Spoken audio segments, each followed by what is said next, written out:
Pero sa tingin mo, pag tumulong ka, magbabago na lahat? Di mo ba nakikita? Nang dahil sa'yo, wala pa yung mag-ina ko.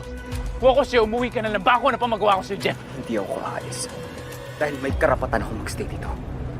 Anong karapatan yung sinasabi mo, ha? Anong karapatan? Ayun pa, oh, may survivors!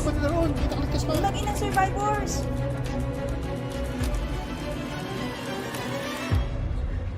Shay? Shay?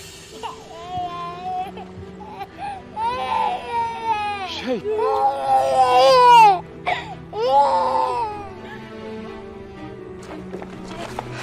Huwag na muna kayo, please.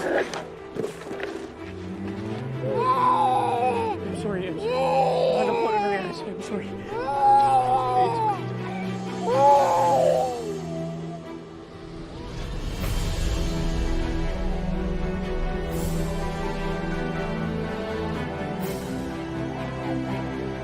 May kami tulong dito, please.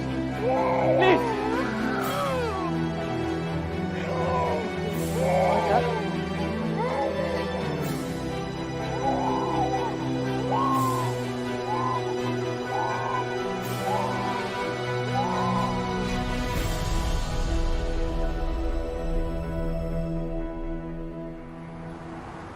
Akala ko hindi na kita makikita.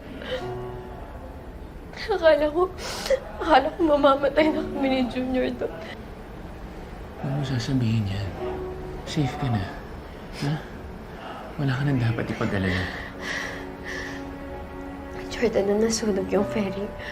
Wala kaming ibang choice kundi tumalon dun sa dagat. Tapos, sobrang lakas ng alon.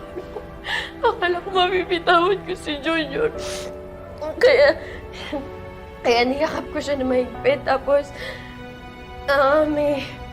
may nakita kong kahoy. May lumulutang na kahoy. Kaya doon kami sumampa to stay afloat. And then, ilang oras kami malutang-lutang doon bago dumating yung mga rescuers. Ano nga, napakatapang mo.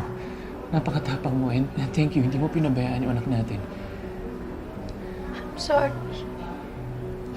Sorry kasi kung hindi ako nag-decide na umalis, hindi mangyayari sa amin to. Please, don't say that. Don't say that.